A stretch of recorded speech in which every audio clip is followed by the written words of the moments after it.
Yeah, I'm Markus Beckedahl from the network New Media. On my left side is Ralph Benrath, editor of World Summit 2003, a website about the World Summit on the Information Society. And on my right side is Rikke Frank Jørgensen from the Danish Danish Institute of Human Rights from Denmark, Copenhagen. And we are presenting on this workshop the World Summit on the Information Society. It's a big conference organized by the United Nations about the topics of information society or knowledge societies. We use in this workshop the term information society. There are a lot of intellectual discussions and debates about which word you should use for the digital age: information society, knowledge societies, singular, plural, or communication societies, but we use now information society, and maybe we can later do a debate on it. What is the World Summit on the Information Society? It's since 1992, the United Nations are organizing World Summit, big conferences on the global level about a lot of topics on humanity, like environment, climate and all that stuff. The most famous are Kyoto, Johannesburg and Rio. And now for the first time they are talking and debating about information and communication, because they found out that there is an internet outside and information society and a lot of digital stuff. And okay, they came together for the first time on the global level to debate, oh God, what shall we do with the internet and all that stuff, what comes from the future. The WSIS, or WSIS, it's a short term, we prefer it. It has two phases. It's the first World Summit with two phases. The first is the Geneva phase. It's over now, because the World Summit on the Information Society was first held in Geneva 3 weeks ago, from the 10th to 12th of December. But it's not only the World Summit, not only the conference, it's a process with a lot of conferences before to prepare the big conference. And yeah, now they hold the first one. The second one will be 2005 in Tunis, and we don't think then it's over, because we are just starting with the information society, and there are a lot of things to debate in the future. And it's the first time that not only the governments are talking with each other. It's the first time we as civil society, as the non-governmental organizations worldwide, play an active role inside the conference. Not only outside with demonstrating and trying to communicate our things, we are inside and can directly communicate our topics to the governments. And it's also so-called multi-stakeholder approach. Stakeholders,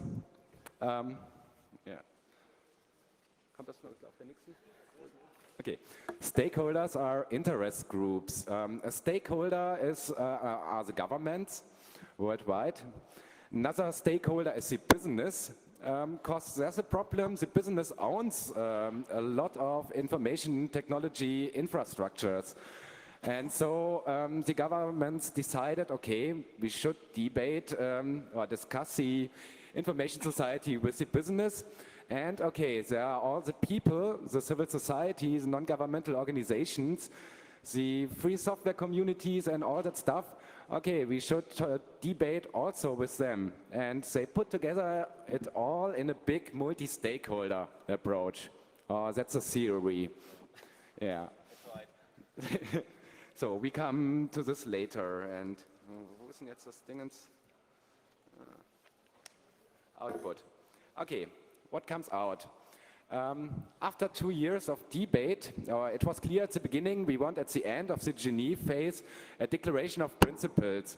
It's a paper signed by all the governments, and in it is written, okay, we want internet for all in the next 10 years, fiber cable to the to all the small villages in Africa and all that stuff, and a lot of political terms, internet for all and all that stuff, and a plan of action, how they want to solve the problems and all their visions.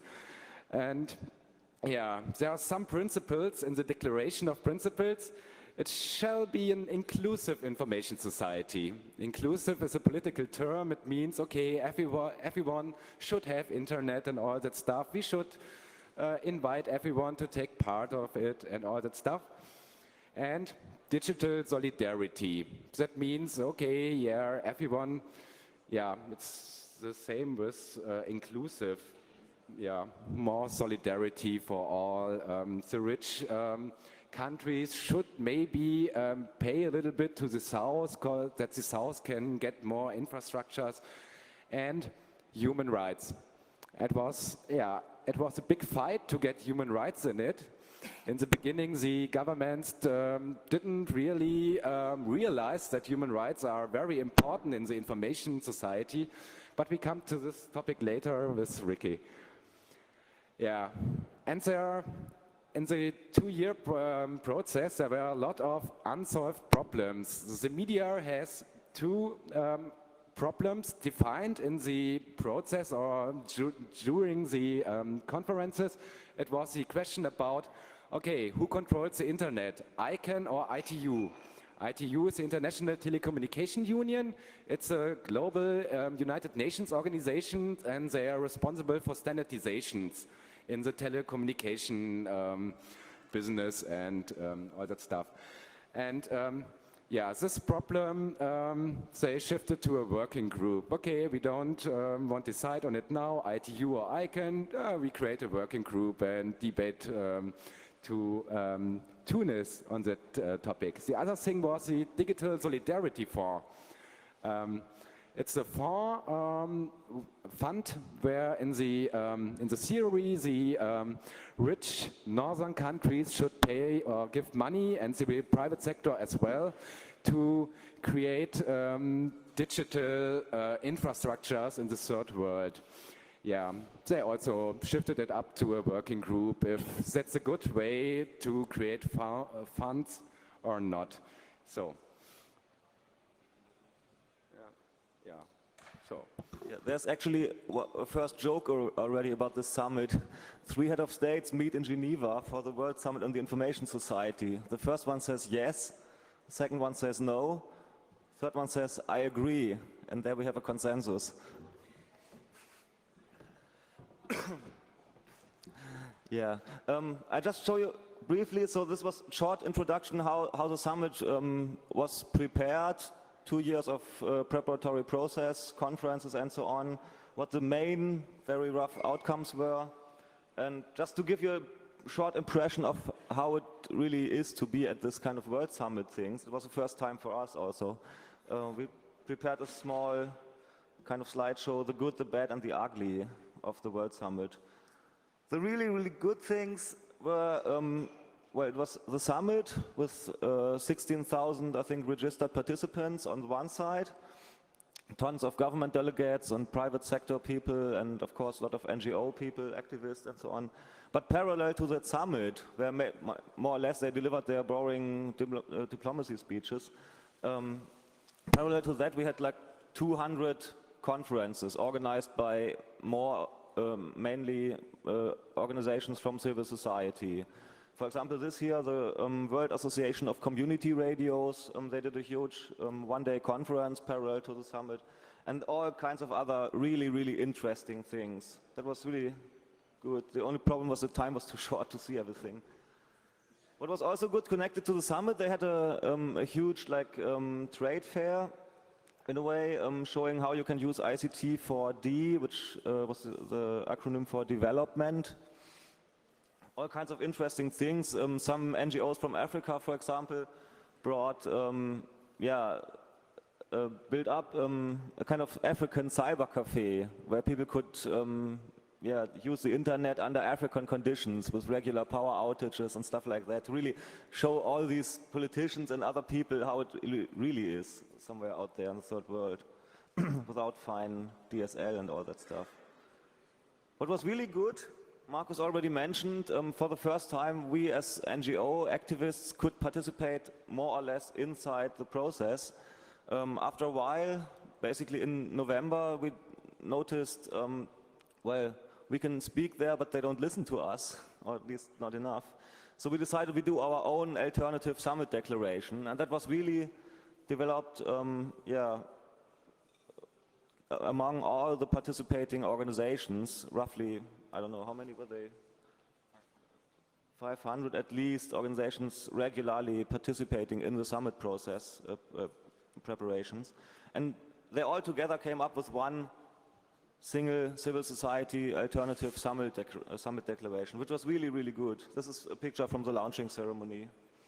It was also helpful because, you know, this was also for us the first time to get together with like hackers, journalists, free software programmers, privacy watchdogs, human rights advocates, and so on, who all have been working on information society issues before, but maybe not that combined. And so they also had to discuss some things. We'll talk about that later, I think. Yeah, some more good things, but time's running out. The bad. The World Summit on the Information Society is taking place, and there's no internet. Can you imagine? It was really a joke. At all the preparatory conferences, we always had free wireless, no problem, in the conference center, LAN cables everywhere. At the summit, they gave out a monopoly license to Swisscom. Swisscom gave every summit participant a small, one of these cards where you have to scratch up away the things, and then you get this number and can type in the password for the wireless. But that only worked for 2 hours, and you couldn't even like do it 5 minutes by 5 minutes. If you started it once, 2 hours were over. And after that, you would have to pay 200 Swiss francs for 1 week of internet access during the summit. Where other people said, like our colleagues from Romania, Veni said, hey, this is what I live off in Romania for 2 months, or Bulgaria. So, but yeah, well, some people from the CCC were there and some others. Where's Andreas? Oh, he's organizing this he's not conference. Here. Okay. Arthur, he was there, very helpful with some Swiss hackers, and they set up a free wireless for us. Yeah, there was a crazy situation. They had 130 clients there with Linux running on it as a cyber cafe. That's nice that they take Linux, but there was a problem. They had a very strong firewall, and it wasn't. We weren't able to get access to our SSL mailboxes and all that stuff. So nobody really could use that internet there. No SMTP for the whole week. Yeah, it's really funny. We had to fight one whole day, the first day, to get some internet connections in our civil society offices. Yeah, and then we got it, and we got from some Switzer hackers Wi-Fi stations, and yeah, we created a small free net, the only free net on the World Summit on Information Society. We couldn't believe it when we came over there and thought about, okay, our whole infrastructure as civil society is built up on internet. We are totally connected to each other, and we have the problem, we are there on the conference, and nobody is able to get his mails and to write mails. Totally. Yeah, crazy. That was, somehow bad, but somehow even more funny in a way. Yeah, and the governments came together on that place to debate about how solving the problems of digital divide worldwide. Yeah. And access for all. Yeah. Another thing which was pretty bad was after all the heads of states and the ministers had delivered their speeches, or in between, they had round tables where heads of state, government people, and like the big guys from private sector and some people from our side could debate where they were supposed to debate. It was called round table debates. But it turned out like they had 30 people around the table each, and like half an hour for the whole thing. So everybody had 1 minute, and they couldn't interact at all. You know, some people really felt like, why have I come here from Canada the whole way? I'm jet lagged. What do I do here for 3 minutes? Really funny. But they all the time they pretended to have like a multi-stakeholder, very inclusive, participatory approach. So at least they let us speak. What was really pretty ugly, on the other hand, was at the opening ceremony, There were, of course, the President of Switzerland was speaking, and the Secretary General of the United Nations, Kofi Annan, was speaking, and so on. The Secretary General of the ITU. And then also somebody should speak or could speak for civil society, which we kind of liked. You know, it's a World Summit, all the big heads of states are getting together. Why shouldn't they have at least one of their citizens speaking to them? So we had a long discussion among the international civil society coordination groups who should speak for us. You know, you can imagine, like a couple of hundred organizations, they all think they are pretty cool and have, of course, the best spokespersons. So everybody wanted to speak. In the end, we managed to agree on actually 2 speakers who should do it together. And then we submitted the list and also the list for the roundtables and so on to the secretariat of the summit. And then suddenly the ITU decided, oh no, we let somebody else speak for you. Which is really like, I mean, they can't do that. But they did. So they selected somebody from an organization that was, well, not really bad, but hadn't participated in the summit process before, so wasn't maybe as sharp as we would have been. Then there was a bit of police repression, as usual. I mean, this time it was really, really peaceful. You know, no riots, no Seattle kind demonstrations, nothing like that. Actually, Thomas, who's sitting down there, once said, when we were talking about the summit, oh, they took you off the streets and decided to ignore you inside. But at least we were inside, we were peaceful, we didn't throw stones. And there was, one day there was a small, tiny little demonstration, like, I don't know, 50, 60 people in front of the WIPO headquarters in Geneva, protesting the international intellectual property regime. Yeah, and the police came and took some of them in custody and checked IDs of everybody. Not very nice. The other thing is that, of course, there was a counter-summit done by some hacktivists, people in Geneva. It was not at the official summit venue, it was somewhere downtown. And on the first day, the police closed it down. Well, they did nothing illegal, they just had rented this room and had set up a network and everything, just wanted to start their conference, and then the police showed up and said, oh no, you don't have a contract with the landlord and there's some fire risk, whatever, regulation violations, which basically apply for every building in Geneva. Yeah, but the funny situation there was that the Geneva government or the local government decided, okay, we want no bad public relations. We have these young hackers and media activists over there, and we have the problem when we throw them away, or the media will report about it. So they got a new room, a bigger hall, a faster internet connection, and everyone was happy. Oh yeah, 100 megabit internet connection, and in the old place we just had 2 megabits, and yeah, it was a better that was place. weird. Yeah. But first they closed it down, so it took them 1 day off the Counter Summit conference, which was not so nice. And then, of course, during the summit, the whole city of Geneva was full of soldiers also. It was, at least looked pretty scary. 2,000 soldiers and 6,000 police officers from all over Switzerland came together in Geneva. And yeah, what was also not so nice, at the summit, in the official declaration, they agreed on freedom of speech and freedom of the media and everything. At the summit itself, some organizations who were officially accredited to the United Nations with consultative status couldn't take their own publications into the summit to distribute them. Like Adbusters, some of you might know this magazine, was taken away by some soldiers at the entrance, and they told people, oh no, this is too radical, you can't take it inside. And then there was some other events. The next phase of the summit, the next gathering will be in Tunisia, and Tunisia has a pretty bad human rights record. So a number of the civil society groups were speaking about this and doing press conferences on it and so on, that we really insist that Tunisia's censorship and putting journalists into jail and criminalizing internet activists has to stop before the summit moves there. And yeah, some of the alternative media that were distributed there, like one daily summit newspaper, for example, they of course reported about it, and then a number of Tunisian people, more or less there for the Tunisian government, were watched where they were trying to take these magazines and these newspapers away, just like thousands of them, just yeah.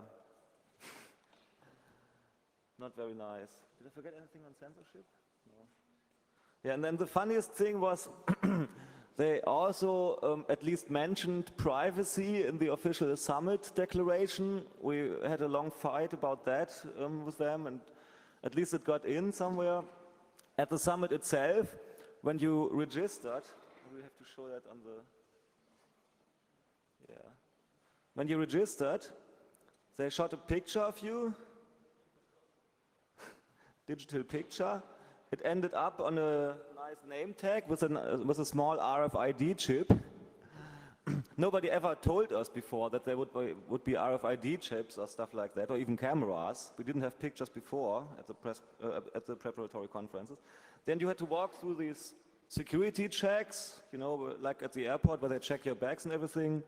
Well, I walked there through the whole week, and on the last day they finally noticed my pocket knife.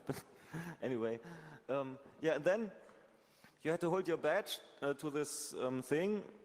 It was reading your data, and then you see your picture pops up there on their screen, and the other pictures, they are up, the smaller ones, are the pictures that had been taken from the people before, so they also got a timestamp. And there was no official privacy policy. Nobody would tell us or could tell us what they do with the data, if they throw it away afterward, if they transfer it to the Tunisian authorities, whatever. Pretty nasty. But actually some of our people were able to hack the RFID chips. Yeah, here, see the soldiers. That was really pretty nasty. Yep. Okay, so that's just short impression how it really felt to be there for 1 week and being at this big summit, you know, head of states and tons of stuff going on. Turned out that some things were really cool, more or less the things we did ourselves. Some things were not that nice and some things were really nasty. Okay, Ricky, your part?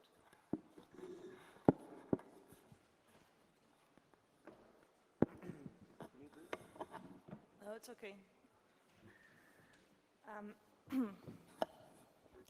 Okay, so I'll talk a bit about some of the main problems and challenges as we see them as civil society, and then at the end we'll take a bit about the role of civil society, and hopefully to discuss with you from there on, because this is actually one of the issues that we are still discussing a lot within the amount of civil society organizations involved in this, both the organizations that have been very directly involved. Some of us have even been part of government delegations, and others have been more or less outside the official process, but still very closely linked. Okay, like Marcus stressed, this is the first time globally that governments go together to address these issues. And the whole focus on information society, as it's called in the official terminology, started already actually in around 2000 with Kofi Annan and the UN Development Report, where it was stated that, okay, now this was really the chance to move forward the UN Millennium Goals and to see how ICTs could be used in a number of different areas: health, education, social welfare, development, access to information, etc., to raise the standards. So expectations were, on one level, pretty high from the outset, and some of the initial statements that were made a lot of people believe that this would really have high political priority. And the announcement of digital solidarity also came into the process quite early. But then, if we look back now, after the first part of the summit, we must say that we didn't really find any political willingness to address imbalances in richness and wealth imbalances in power or imbalances in access, which are the three main imbalances that we see around. And the governments were arguing up to the very last minute of the preparations leading up to the summit on whether they would, whether and to which extent they would establish a digital solidarity fund. So this whole solidarity agenda, which was there from the beginning, in the end ended up with last hour discussions on whether they wanted a solidarity fund.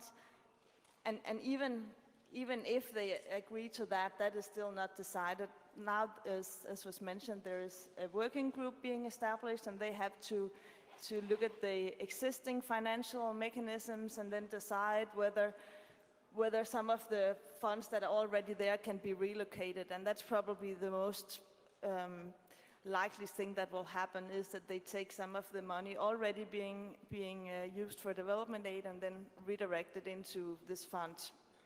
That would be my guess. So not a lot of new money and definitely not any willingness to address the core issues. And I think that is probably also one of the reasons why at the summit itself, a lot of journalists noticed that states were not represented at a very high level. There were only around 60 state leaders out of around 180 head of delegations, and they were mainly from the south, a lot of them from African countries. Whereas many countries sent ministries, or some of them didn't even send political representation, like the US, for instance.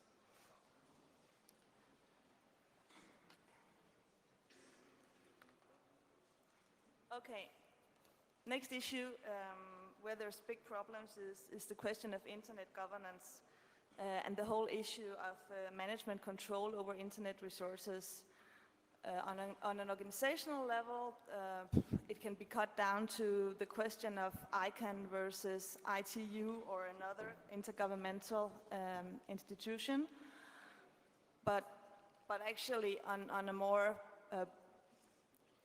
general level, it's the whole discussion of technical task, technical management, and then the more policy-related issues and how they should be dealt with, and which country representation should be involved in that process, where especially the southern countries and in the EU group, France, are very dissatisfied with the current ICANN solution and want to move it into more so-called democratic structures. This is the other big issue that was debated up till the end, and where there is now a working group being established. So basically after they had argued for a year and a half on this, they said, okay, we can't decide on anything, so we can decide that we need more time to see whether we can decide. So for the next 2 years, we will continue to discuss it, and let's see what happens. Probably they will decide that there needs to be a review, like with the finance on existing mechanisms, and then you can postpone it even further, because then you have to assess that and then take the action afterwards. Then there is human rights, which actually up till November, a month before the summit, was also a really hot issue, actually so hot that China blocked the whole process because they didn't want any reference to the Universal Declaration on Human Rights in the opening of the Declaration of Principles, the Universal Declaration of Human Rights, which was agreed upon back in 1948. So it's quite ironic that here, 55 years after, we're still discussing at this level whether human rights is the reference, the normative standards and reference point for any global development on these issues. Now, I'm from a human rights institution, as you know, and from my perspective, this is really sad, because the problem with human rights today is not so much the formal commitment. I mean, a lot of countries have ratified a lot of human rights convention and formally agreed on on implementing freedom of expression, the right to privacy protection, right to education, to development, workers' rights, children's rights, women's rights, etc. So that's not so much the issue, this formal commitment. That's of course nice to have, but without any enforcement, it's just words. I mean, so what could have been the crucial issue here would have been if governments to a higher degree had said, okay, now we really have a chance to enforce some of the human rights standards like freedom of expression, to give it some practical reality. What does it mean? How can internet be used to strengthen the standards, to really discuss issues of giving everyone new means to communicate, to voice their opinion, etc. And that has not really been the case at all. We moved down to the lowest common denominator with the pure reference to existing text and not much discussion on how to improve standards. The main issues that were discussed under human rights was privacy protection versus security concerns, where the agenda shifted gradually during the process with more and more security focus. It's access to information and to networking on a global scale. The whole question of the public domain versus limited intellectual monopolies, as we have termed them in more common language, often called copyright or intellectual property rights. The question of making gender equality a reality, not thinking of gender issues as one issue, but as something that should mainstream all the discussions we have. So the same for the principle of non-discrimination, whether it concerns groups or regions or countries. And finally, media pluralism and press freedom, which are also quite central in this regard, and where you have the whole discussion on concentration on media ownership versus a more broad range of voices getting out, and the role of community media in this sense. Okay, I'll speed up a bit. The third point is actually an analysis that civil society made in the middle of November, where we were trying to say, okay, this process is going really, really bad. There are these issues that I just mentioned that we know that they can't agree upon, but it's more than that. It is also the question of old governments, old bureaucratic structures facing new realities of today. And we described it in the way that we have traditional diplomacy, and then we have the realities of the 21st century, where there is the contrast between, and this was de facto the case, governments running around with small handwritten notes in the working groups, still very much framed in another century, and then civil society sitting around everywhere with their laptops, communicating, networking with the people who were on site and with the people who were not there.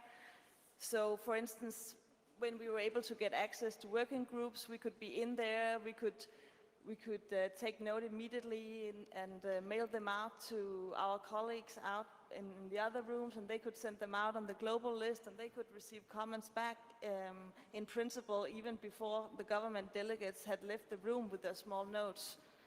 And that really showed. Sometimes they asked us, hey, you took notes, didn't you? Can I have the latest version? You know, the chairman of the working groups for the government.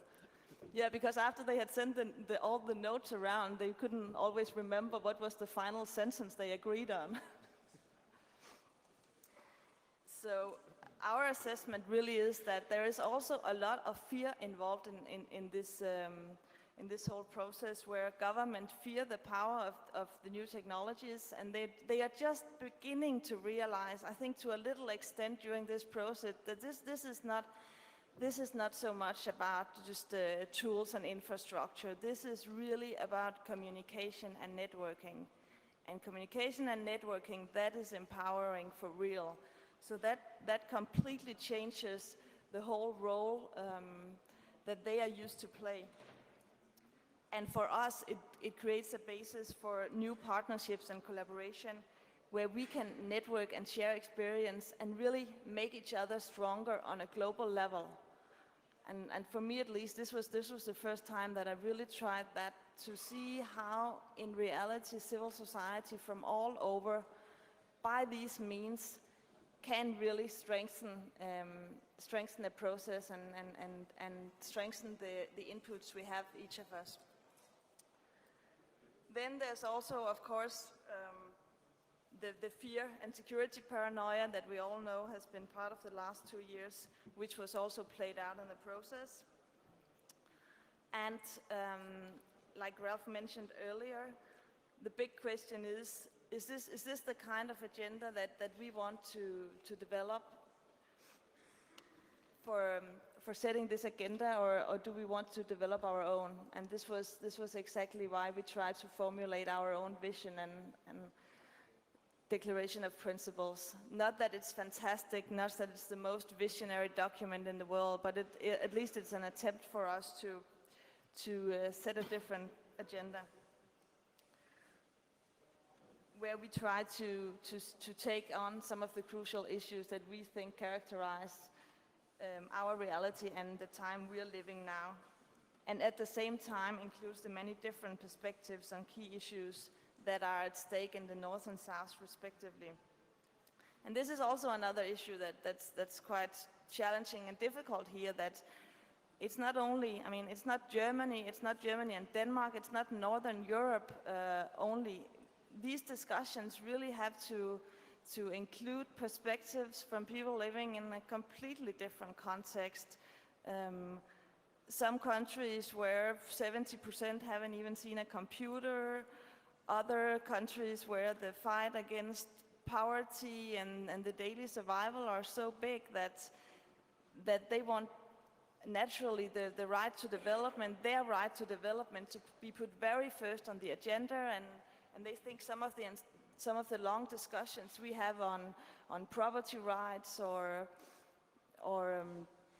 privacy are a bit luxury, because, I mean, yeah, the right to privacy, if you're living 10 people in a small place and you don't have food every day, I mean, it's a bit theoretical. So in that sense, that was also really a challenge, to see how we could get all these perspectives on board and be truthful both to the agendas that we think are important in the context we're living in, and then also in a more southern context. Okay, I think I'll finish now just by saying that, concluding, we can say that this whole thing, as we've seen it, has moved very much from information and infrastructure and pipe focus to a society focus. I think even for the most slow of the governments, that has been obvious. That what was started with this infrastructure-oriented perspective in the ITU has now moved. And we think that we actually had a role to play in bringing that change about. But also, if we don't have funding, if we don't have any political will to address the basic inequalities, then there is not much substance or concrete commitment in the documents. And that's the assessment of a lot of the people who were at the summit. I spoke to many journalists who said, well, we left on the second day because what was there to write about? I mean, there was a lot of nice words and formal commitments in the declaration, but nothing that couldn't be expected, and the action plan is just really, really weak, and there is nothing concrete on follow-up, there is nothing concrete on which role business should play in the follow-up, the whole private sector discussion, and the involvement of civil society. So that brings us to the last part of the presentation about the role of civil society and how we can maybe do even better from now on and until Tunis.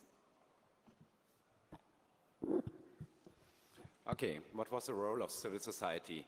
Civil society was linked to the official process. The main thing we thought we should do there is damage control.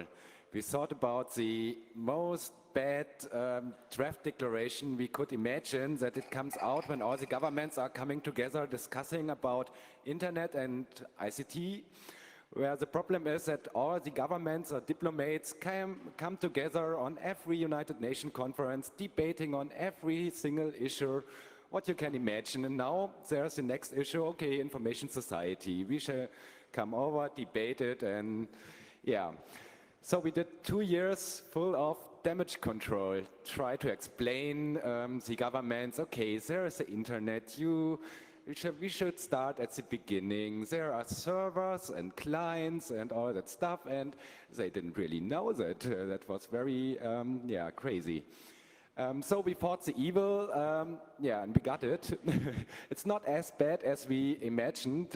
Over the whole process, it's, but as we talked before, it's not what we want. It was important that we are inside and outside. Outside, we came to this later, that we have inside to give our positions a voice inside the process. Not only to explain the governments what happens outside, but also to fight for our rights inside the process to the governments and say, okay, we want privacy, we want Freedom of Information Acts worldwide, all that stuff. We want more free software.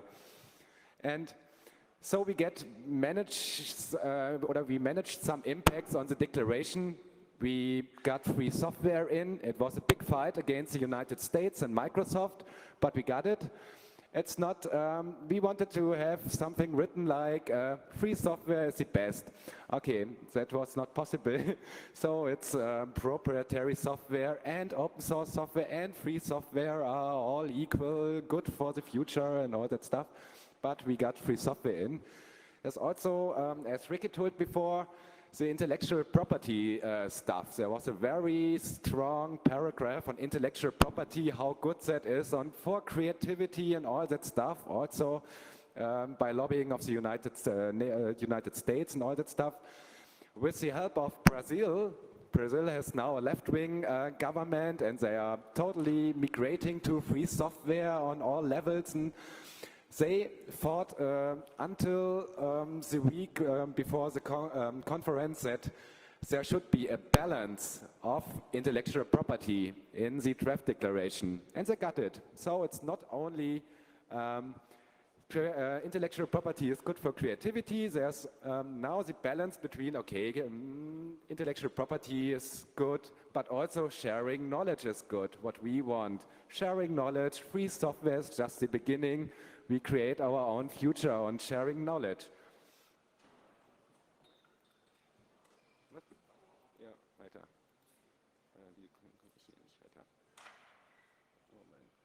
Okay, yeah, and we did our own vision. It's not the last or the finished version of our vision. We came together for the first time 2 years before on the global level. We had a lot of debates, and we just started this creating this vision 1 month before the WSIS. It's a starting point also for civil society.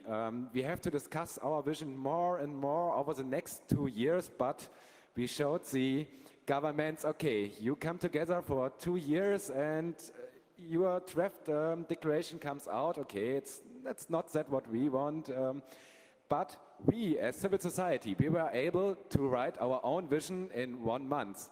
Over the internet. Yeah, we set some normative standards, what we want, like very strong human rights, a reinterpretation of human rights in the information society. We want communication rights, free software, sharing knowledge, no discrimination, and gave our vision a voice. And we showed that we can do it better than the governments. With all their bureaucracy and all that stuff. But there were also bad things. There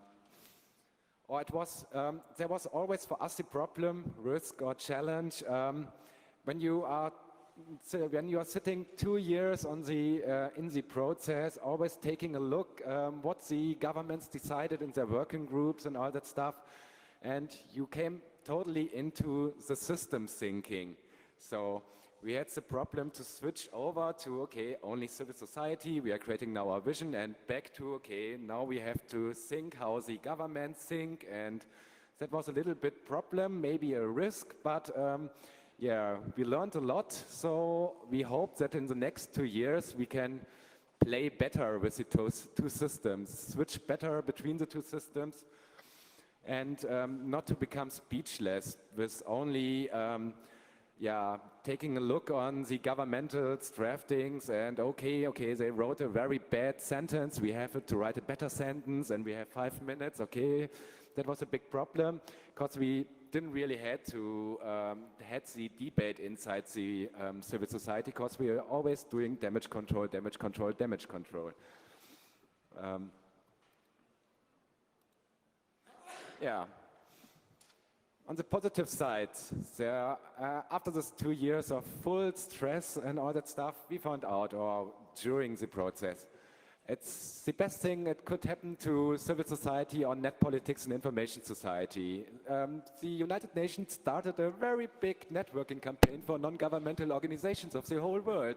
We never knew each other in the past, so, and the first time we came over, yeah, saw, oh, there are a lot of other people working on the same issues on all over the world. That's very funny. So that maybe it was not such a good idea in the thinking of the governments to do that. But yeah, we did the best on it. And we created very strong networks, over 500 non-governmental organizations worldwide. Organizations, more than 5,000 activists, scientists, NGOs, NGOlers, so people from NGOs came together as actors of the civil society and got involved into that big networking network. We also created a European network. It's, we have some frameworks all together, the free software community in Europe, the E3, Electronic Digital Rights. Now we have another one, trying to put them together as the WSIS network, the European caucus, we call it. We call all our working groups and all that stuff caucus. Yeah. And civil society actors from a lot of different topics came together to debate about not only the single issue, but the whole information society. And it was very interesting to see the visions of other, of the social movements, of the human rights activists, of the ICTs activists, media activists, developers, and yeah, it was very interesting. And yeah, it will be much more interesting in the future. Yeah, and you really have to imagine, excuse me, at conferences like here, we meet some people from abroad normally, but more or less it's people from the north, white, more or less well-educated, 80% male if I look around here. And at these conferences before the summit and at the summit itself, it's really something different. If you sit over dinner next to somebody from Samoa who's doing studies on how the women manage the one single telephone in each village and stuff like that, you really get a different perspective. And that's really, yeah, as Marcus said before, it shows you some perspective. If you only have your normal Western European, whatever, civil rights discussions here on privacy, on freedom of speech and so on, it's really something different. If you meet people there who don't know what privacy is because they have to live together in one room with 8 persons, you know. That's really, it was amazing. Yeah. Yeah, we created our whole network based on the internet, based on information technology, based on instant messaging, mailing lists, wikis, all that stuff. We used that all, and we tried it out. And now we have a structure of a lot of different mailing lists, but we are all these 5,000 people are connected to each other over the internet, and that is a very strong issue. It's a very strong position for us to go in the next phase of the conference process. And yeah, we trying to get much more information technologies there. I'm not a developer, but we have a lot of ideas what type of software we need. Maybe there are some developers who want to help us creating campaign software and all that stuff. So maybe we can discuss it later. But yeah, it's very interesting. There was also independent to the official process. We had the counter activities, and the new room of them. It was very funny because all day over, we have been at the World Summit, 12,000 people there, very cold atmosphere, it was boring. It was totally boring and no internet except our small free net. Yeah, and in the evening we always went over to the counter activities because they had a very strong and fast internet connection. And it was interesting to have these two worlds together in one small city. And there was also the independent stuff. The people there at the counter activities, they had didn't need to go into the system and try to think how the government thinks. They just did, let's do a hack center, like here. It was very funny. They had trucks and videos, and they hacked the WIPO, the World Intellectual Property Organization. That was a very nice social engineering hack. They created their own invitation on the printer with the logo of the WIPO, and the WIPO is inviting you all delegates of the World Summit to see a film about the strong effects on intellectual property in our rooms. Thursday evening at 6 o'clock, come over and you're invited. And a lot of people went over to the WIPO to see what are the good effects on intellectual property. And the hackers, they had their own truck with satellite communication on it and a big beamer, and they had a very critical movie on intellectual property and beamed it on the walls of the WIPO. That was very funny. A lot of journalists came over there. They had access for everyone, so everyone could go over there, had internet. It was very good for us that we could check mails and all that stuff in the evening and could work. It was, for us, we could really do our work in the evening at the counter activities, but not on the day at the World Summit. It was a cold atmosphere and all that stuff, And everyone was allowed to go there. You didn't need an accreditation. There was also the problem for a lot of people to get accreditation to the World Summit course. You have to be member or get your accreditation over a United Nations accredited organization. Not everyone, or not even the CCC is has no UN accreditation. So big problem for a lot of people, but there at the counter activities, access for everyone. It was more brainstorming thinking, so free agenda setting. You could do what you want. A lot of different projects came together, and it was more sexy for the press. They had pictures there, or a lot of young people hacking in their notebooks and videos and all that stuff. Some police outside.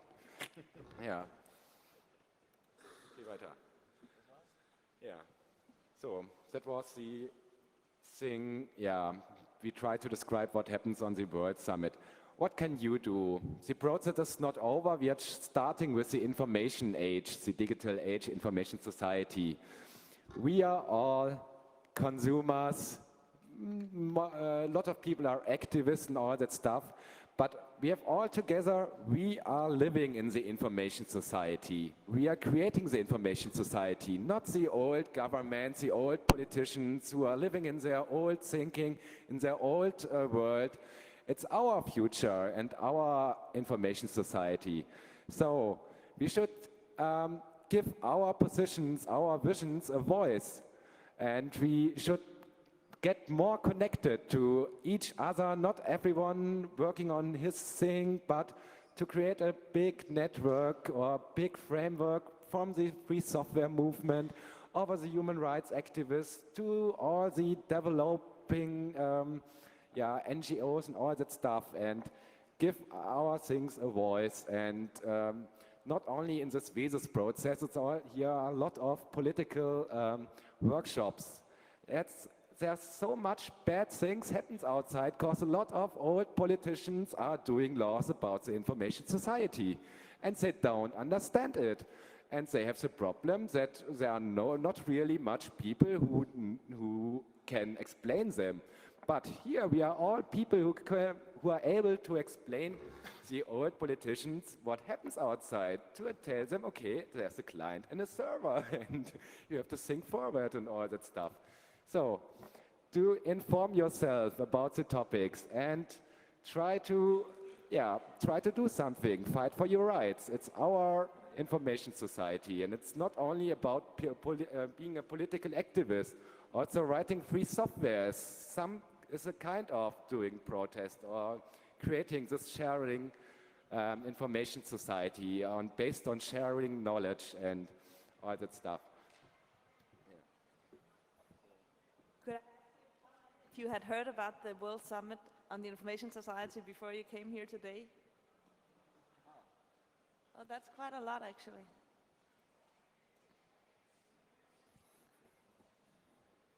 I know in Denmark we really try to get the different groups of civil society involved in this process, and it's not going too well still, but it's getting better. But up till now, it's really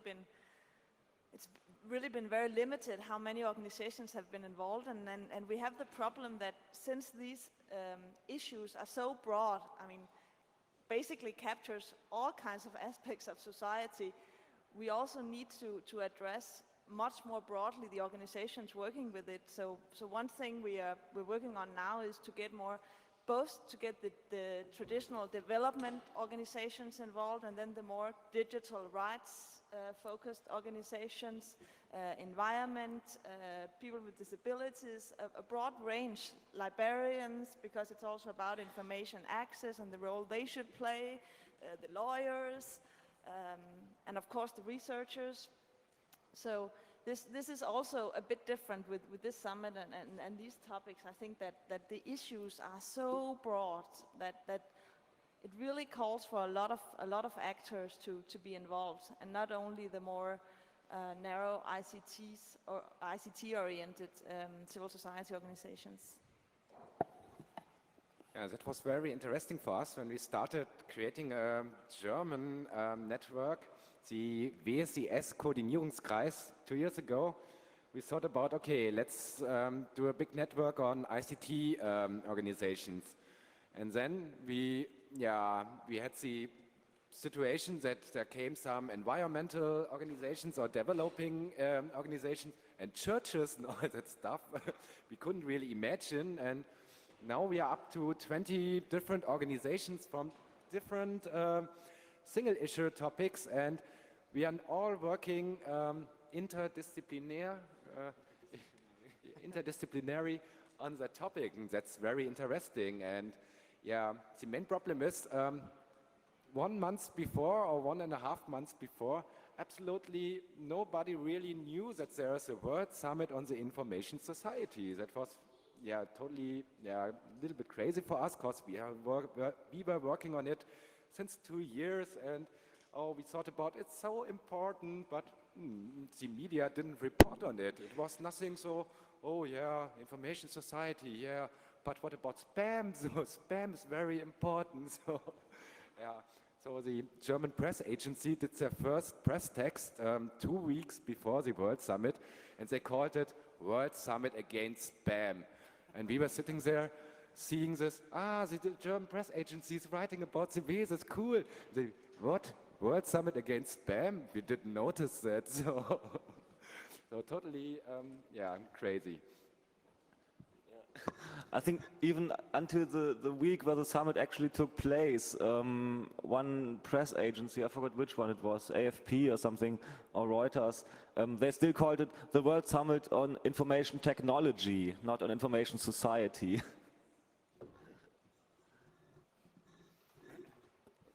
Yeah. Are there any questions? Or a lot of questions, yeah. Came over to the microphone and... Yeah, maybe you can give us a short view on what you are planning for the future for Tunis in 2005, maybe and just say what is the after World Summit plans. Thanks. Yeah, good question. One of the questions we still have to debate, actually. You know, the summit took place like 2 to 3 weeks ago. Then everybody had to run home and get some presents for Christmas. And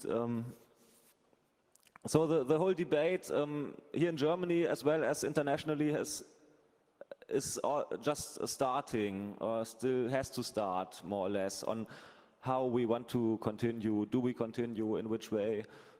Because everybody more or less says the normal process of preparing such a summit, to have these 2 weeks each, international preparatory conferences and then some conferences in between if you can't manage to agree. This is too heavy, too slow, too big a structure, and many people want to have a more flexible structure for the next phase. The only 2 things that are agreed as official outcome of the summit, practical outcome, we told you, are 2 working groups. One on internet governance and one on finance. That's all. That's really fixed. You know, everything else is still pretty open. So there are some discussions on, should civil society, for example, make the first step and say, hey, okay, we have to do a follow-up somehow. There's the next phase of the summit in 2005. And if the governments take half a year until they decide how they want to proceed, we could be faster this time and just get some of the more friendly governments together, get some of the business community, for example, together, some of the international organizations, and like create our own multi-stakeholder process. Can I supplement? Yeah. Yeah, one of the issues we've discussed is that there isn't much substance in the action plan for those of you who've seen it, if anyone has read it. But at least it gives a list of core issues that you now at least formally have the governments agreed upon that, okay, these are core issues that should be addressed. Then they don't take concrete steps to address them. But you still have the list of issues. So for instance, regarding security and privacy, there's this really weak formulation that, yeah, okay, privacy concerns should also be taken into consideration. User education is important. So what we've discussed is to take all these different headlines and then use them as a structure to start mapping and coordinating a bit more systematically all the initiatives that are already going on at national and regional level, because there are tons of activities going on that you can link under the different issues, and then we can more strategically push an agenda on some of the issues. So, for instance, with privacy, that we, to a higher extent, coordinate not only at a European level, where there's already a bit coordination going on in terms of European digital rights, E3, but that we link these initiatives globally and use the action plan to hold the governments to some sense responsible or accountable that some progress is going on the one side, on the other side using it for pushing our agenda forward as much as we can. So, but I mean, it's not a very concrete answer either, and that's because we are still discussing it a lot in some of all these online spaces where these discussions are going on now when we are not gathering in Geneva. Yeah, I think on the NGO civil society level, we probably will try to expand our links, our network that has developed around the summit in 2 directions, more or less. One is what Ricky mentioned, to get more links to the groups that are already there and are working on all kinds of things that are also debated at the summit, and get them involved, or at least have an exchange with them. That's the one thing, like linking the existing experts in a way. And the other thing, what a number of us are planning now, is to get a bit out of the official kind of rigid summit process and get more involved in the more broader social, post-Seattle social movement, you know, the World Social Forum, European Social Forum, and these kind of things, to really get the summit out of the ICT internet corner and more into the politics corner in a way, to have more impact. Okay, I think there was a question over there.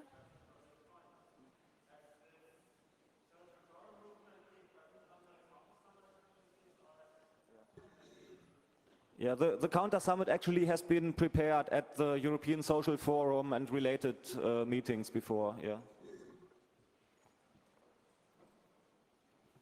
One thing the Association for Progressive Communications did, for example, in November, I think, was they just did a map of all the websites that are out there, official ones, unofficial ones, private NGO websites, that are more or less related to the summit, and they just made a map of which website is linking to which other website. It was a really interesting picture, and you really could see where the links are missing, where the huge nodes are.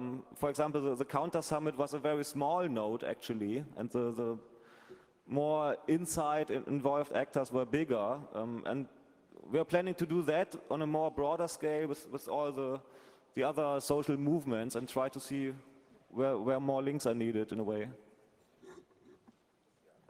I think in adding to what you observed, the missing recognition, especially in Germany, only 2 weeks ago the German government, Mrs. Bullmann, published a program for the information society, development into the information society, significantly after she was in Geneva as the only representative of the German government. Concerning the process, this was 6 years long. It started in the late 1990s when the United Nations discussed the need to gap the digital divide.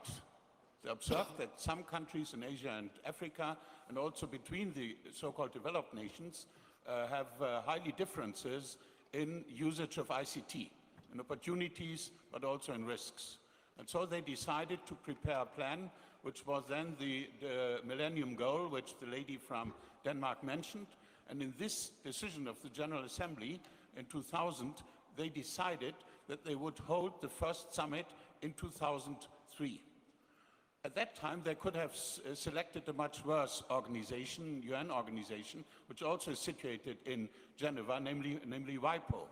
You know that WIPO is very much on the side of those who possess the information rather than on the information poor who need the information, librarians, people like you and me.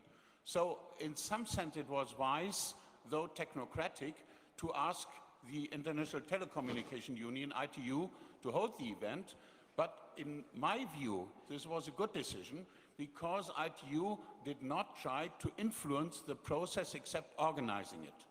Indeed, there were a lot of preparatory meetings of the different UN organizations, the nations also, PrepComs as they were called, and only about 1 year before the summit, so many of the civil societies became aware that this is an opportunity to influence the agenda as you did so marvelously. I very much appreciate that what you did is very good in broadening the agenda, although some issues like the youth aspect, namely ICT as an opportunity for young people to participate also actively in democratic processes and also in education. This was introduced by UNESCO, with which I work and which I represented there. My view is that, of course, your optimistic view of influencing the agenda of 2005 would hopefully become realistic, but honestly I doubt. Because the UN is governed not by civil societies. Civil societies are in some sense the sugar on top of the cake. But the cake is cooked by the governments. And there is a strong fight between different governments on getting impact onto the agenda, especially whether they must pay or whether they get paid concerning the digital divide, as you mentioned, and other issues. And also you know that the gender issue, which is very important from the level of the people, that this is not very well discussed in government. So from my view, I realistically don't assume that you can import too much of your programs into the government actions in the very near future, but really the civil societies behave as governments of the future. So you set up agenda which I think are worthwhile to follow, independent of the fact that you will need a long time to get them into real politics, except in some countries like you mentioned, like Brazil and some others. So from that point, I hope that you can survive with your optimism, work through these ugly downs, but honestly, I think you must also try to engage into these organizations such as UNESCO, such as WHO and others. And indeed, this is the way which we go. We are, I'm representing the World Informatics Organization, and we very closely work with them, and we try to influence their agenda directly, because what we have suggested 2 years ago is now in the agenda. And I very strongly suggest that you also try to dig from down under, not only to be on your level, into the official level. Good luck for this. Thanks. Well, we actually hope you help us. I think talking about this optimism, well, we might look optimistically up here. Actually, it was very much fun also. It was really great to be involved in this process for almost 2 years and to really get to know such a ton of great and interesting people from all over the world and from all areas of expertise and backgrounds.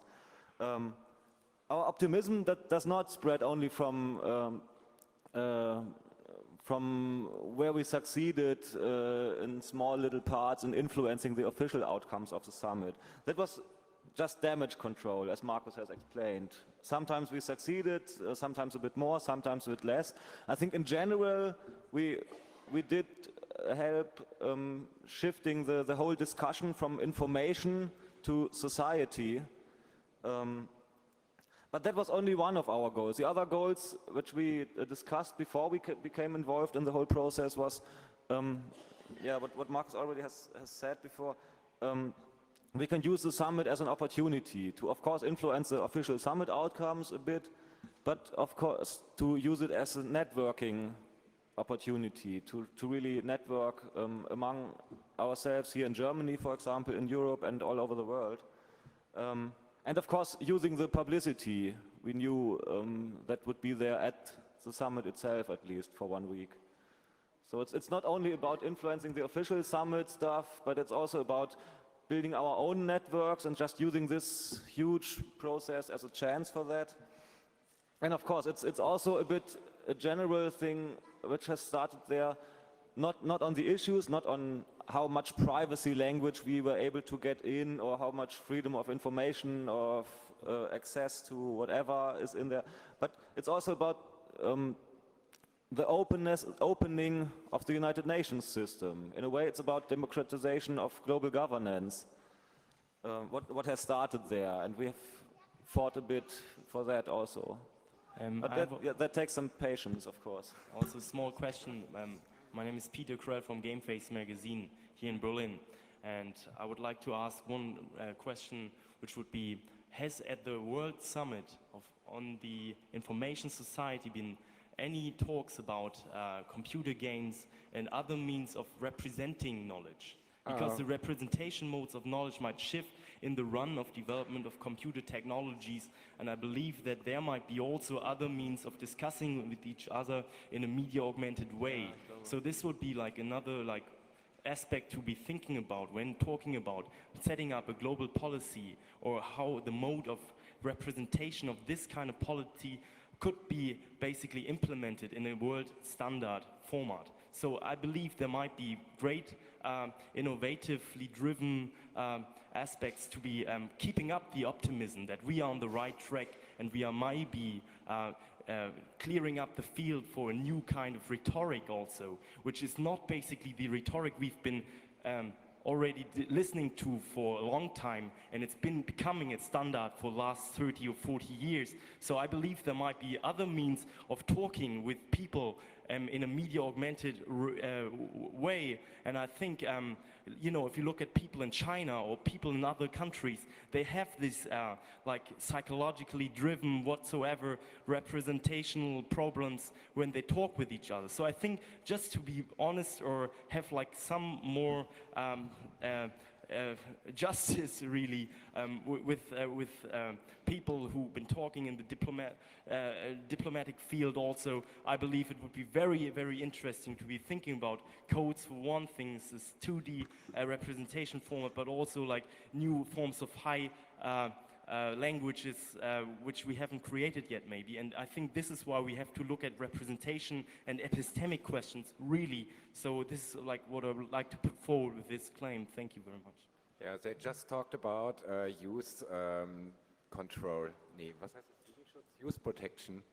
So not about games, or they meant games, but they fear them.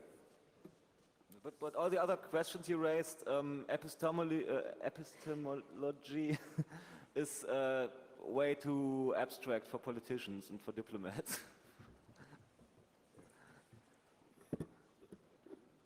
Yeah, just a small comment to the gentleman from UNESCO, and then I'll give the floor to you because you waited for a while. It's a good point you raised with the one good thing that could be said about having the whole thing in the auspice of ITU was that, like you stressed, they actually didn't try to influence the agenda very much on the substance. And if it had been an organization like UNESCO, you wouldn't have had the same freedom to come in with a lot of the rather strong political statements that were presented, especially on education, culture, cultural diversity, freedom of expression, access to information. So that's true. And then regarding the role of civil society on the national level or in this context, and what can we really do and how much can we do? Another thing that maybe we haven't mentioned so much today, but that I've found, at least in a Danish context, has also been crucial, have actually been to educate some of the governments a bit on these issues, because for many of them it's also quite new to understand the interlinkage here. So many countries, and also my own, send people from, for instance, the foreign ministry because they're dealing with development, but that doesn't mean that they have very much knowledge on ICT. To a lot of them, this is a tool. This is where they write their documents, and of course, in the developing context, you should be able to write documents also, but a lot of them, at least in the beginning, hadn't really seen all the perspectives and all the various issues and how they interrelate. So there we have tried in Denmark to start a process that we call human rights translation, to actually take the spirit of the human rights standards and try to translate them into this context to illustrate that when we speak about freedom of expression, access to information in this context, it raises a lot of new challenges that we have to address, and then show very concrete where these challenges are. That it's not only about having access to the internet, it's also about filters, it's about self-regulation, it's about censorship at many different levels, it's also about media concentration, it's also about different local voices getting access to the media. So to show this variation of issues to the government has been an educative role that civil society can also play, and that's also a way of influencing, because when you map and describe the problems, you also have an impact on how they are perceived. Okay, it's my turn now? Yes. Okay. I see one big problem with information society, and that's censorship. There are sorts of information that some groups of the society don't want to see, like uncomfortable political opinions, like strategical information during war, like describing how to commit a crime, like a description how to build a bomb, or information, well, some sorts of pornography where no living beings are getting harmed, but big parts of the society don't want to see that because they find it morally unacceptable, or things like child pornography. And I see when you're dealing with information society, you have to ask the question, do you want to introduce a regulatory mechanism to get, well, to close off contents like that and to ban them from the net? Or do you think that the freedom of speech is such a high value that it is worth having contents like that on the web and eventually taking harm through these contents? Okay, yeah, I'll try to answer. Not too long. It's a rather big question you raise. Generally speaking, freedom of expression on the internet should be regulated according to precisely the same standards as freedom of expression in the physical world, to my mind. That's the outset, and that's also what have been stating in some of the first attempts we've seen to regulate freedom of expression on the internet. There was a Council of Europe declaration called Freedom of Communication on the Internet, which was adopted this summer. So what does that mean concretely? That means that, like it is in the physical world, freedom of expression is not unlimited, and it shouldn't be on the net either. But what is important is that when we limit it or restrict it, we do it according to some basic standards that are the standards spelled out in Article 19 of the Universal Declaration of Human Rights, which means that if you restrict it, it has to be mandated by law. Why is that? That is to ensure that it goes through some kind of democratic process. It has to be the least restrictive means, which means there has to be a sense of proportionality between the goal that you are pursuing and the steps you are taking.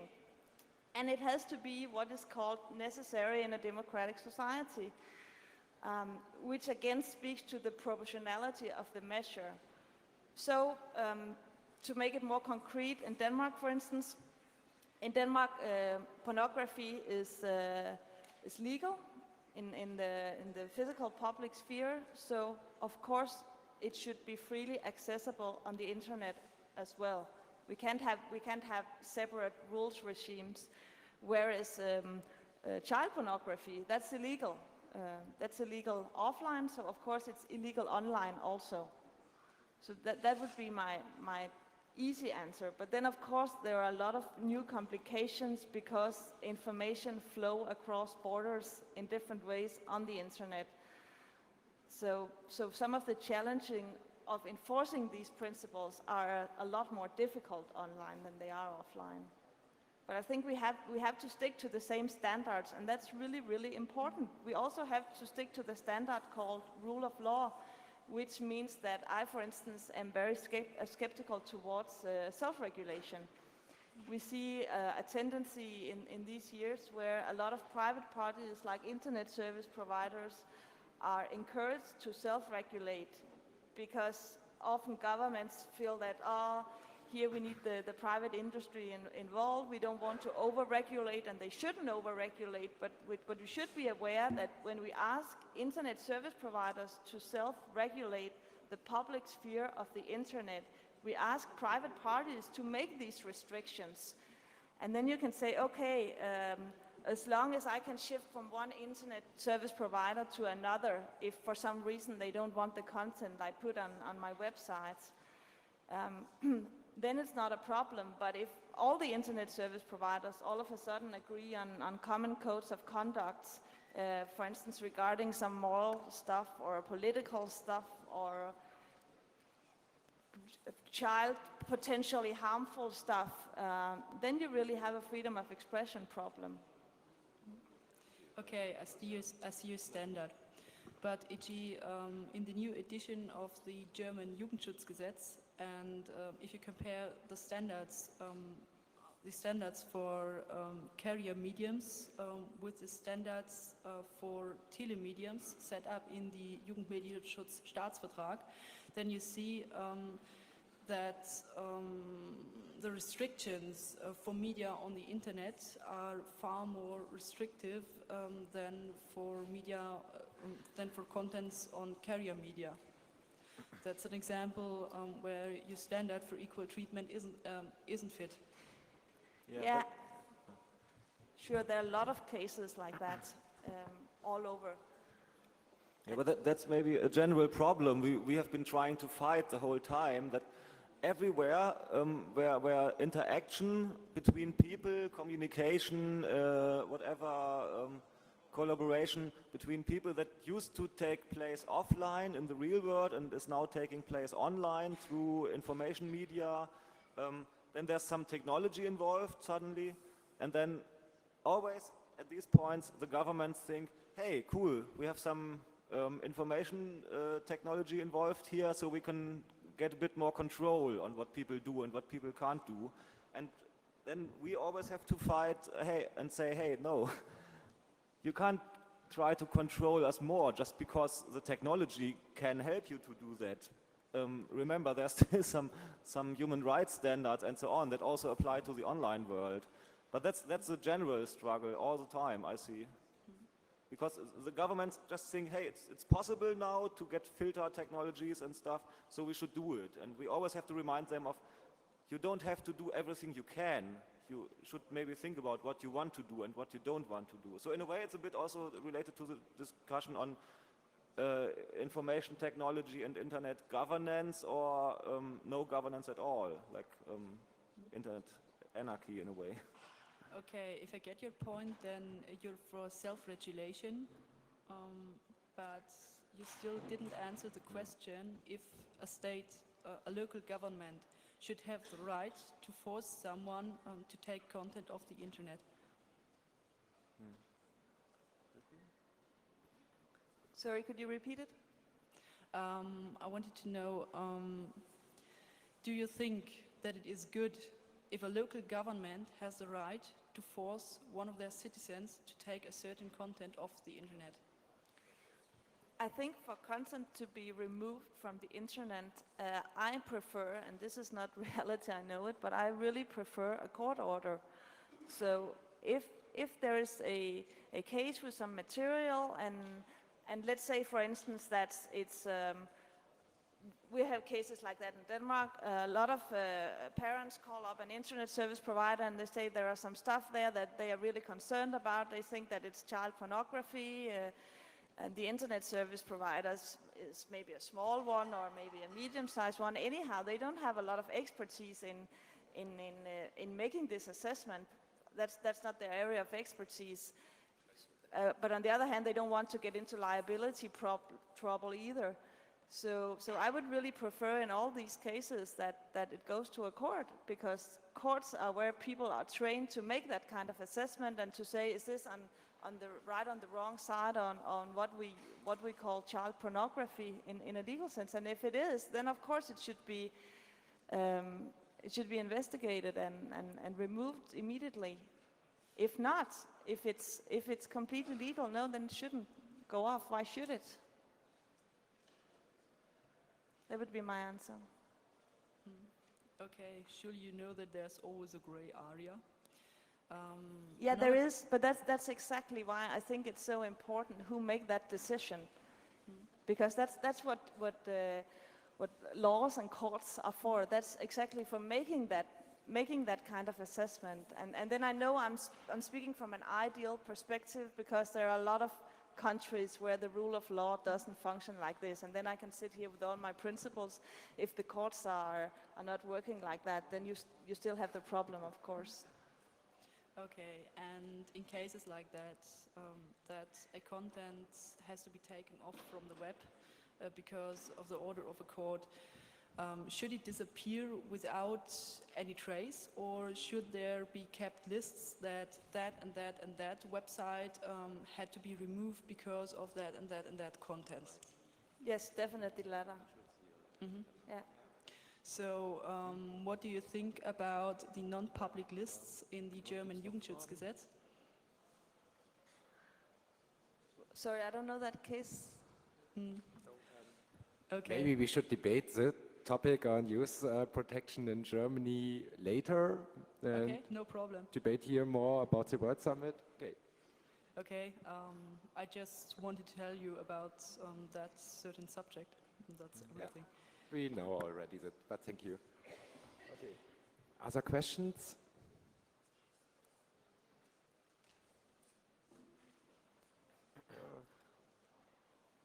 Maybe a question from our side here. Who of you, we asked before, who of you has heard about the summit before? That was quite a number. And who of you is more or less planning or thinking about getting involved in the next phase? You should raise your hand. Some parliamentarians are also interested. It's always nice to hear. It's their job. Okay, so again, the hands, please. No hands? Okay. Oh, 5 people. Yoo-hoo. Yeah. Nice. It was a bit frustrating for us also. We did quite a lot here in Germany on the whole World Summit. We got ATTAC involved and some trade unions and churches and all kinds of organizations. But the Chaos Computer Club never really took place. I don't know, maybe they trusted us to do the right things. They didn't accept it's the United Nations system. That was a problem.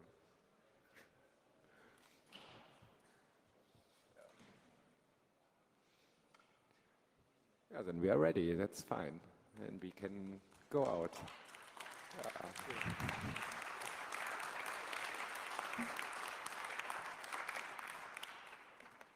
Thank you. Yeah, you can ask us questions. We are here over the whole conference, mostly in the lounge downstairs.